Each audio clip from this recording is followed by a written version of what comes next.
Welcome to the Week in Troof number 37.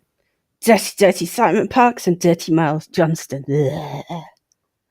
Before I get started, let me just say, I don't care if you like or subscribe, or you don't subscribe, or you leave nasty comments. I'm not trying to win you over. I don't want friends. And if I wanted company, I could start an OnlyFans page. So, on with the show. This is the story of somebody called Marie Kayali, who you may or may not know. And she's got a YouTube channel called Marie's UFOs.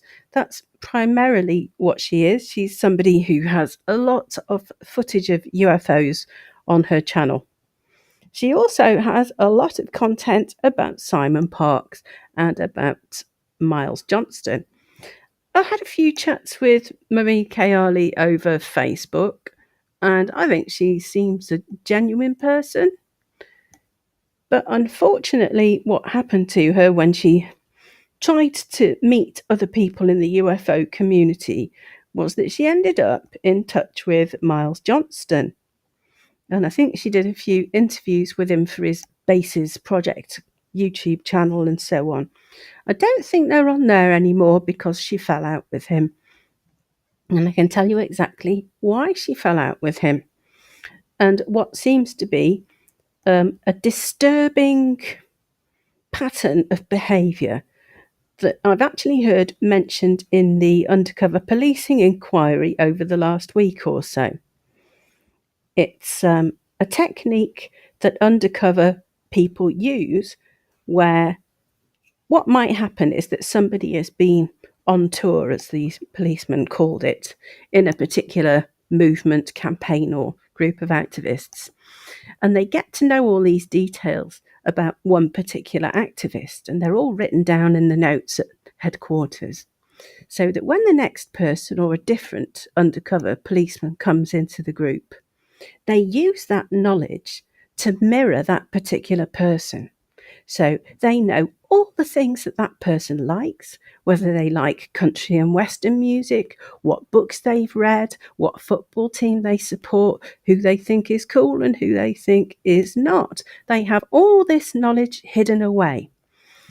So when this particular activist, who is the target, meets this person and they start going on about, oh, I like country and western, you know, and oh yeah, I'm a great Arsenal fan. Didn't you think George Graham was their best manager ever? You know, they think, oh my God, this is my true love. This is my soulmate. And other times, you might use that information for other purposes. And this is exactly what happened to Marie Kayali.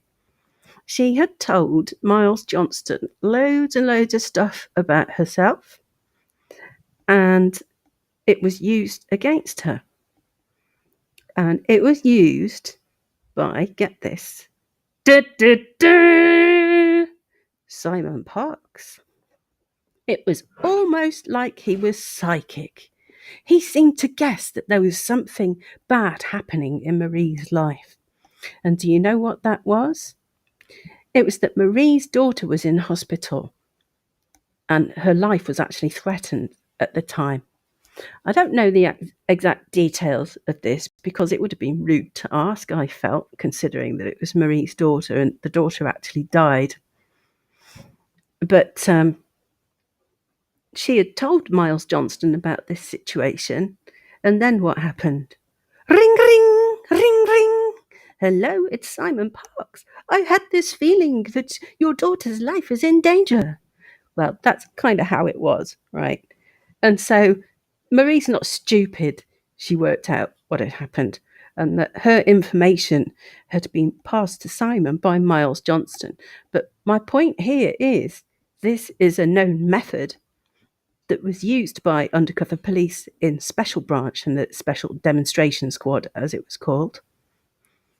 Do you think perhaps, just perhaps, that technique came from the secret services, as in MI5, MI6, naval intelligence, all those sort of scummy, dark people that we don't talk about?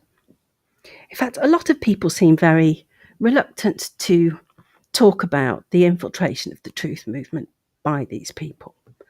But I'm fast coming to the conclusion that there aren't many genuine people in it, apart from us poor victims and people who've been put through the mill and go looking for answers. And the only answers that we find are these horrible gatekeeping people that keep us in our places. And that's effectively what they do. Okay, so you can actually go to Marie's channel and look at all these things. This is where I've got this segment that I've retyped from, because unfortunately in Marie's videos, she doesn't keep the camera very still and you can't see the whole thing most of the time. So if I just click through this, you see it moves around a bit. These obviously are the emails that she's got. Perhaps she doesn't show the whole thing because she's embarrassed about things perhaps that she's typed into it. But she may just have been getting Simon to elaborate or talk and playing a part. Or it could be that she didn't really consider till later that this was, she was being had. Anyway, so to sum up, this is what Simon Parkes said. Bearing in mind that her daughter is in hospital, very, very ill, critically ill, and she did eventually die. And Simon Parkes blamed her for not being in touch with him and not doing what he said for the daughter's death, which is really sick. So anyway, this is what he said. Both your souls are not of this earth. The boyfriend is the problem. She needs to be deprogrammed from him. This I can do. The dark Illuminate have turned against you. I am about the only one they will retreat backwards from. Your daughter has a master, a man. You may have one or have had one in the past. You will have to renounce the dark Illuminate and accept me as your joint master. It is the first strand in breaking their hold on your lives.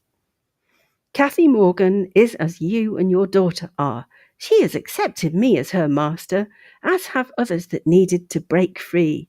I will seek the transfer of you and your daughter from their management to mine. While the reptiles will agree this, the humans will be unhappy. But you are in so much shit right now, you don't have much option. This sounds nice, doesn't it? It sounds like the kind of man who keeps his wife locked up in the cellar. Oh dear, Simon.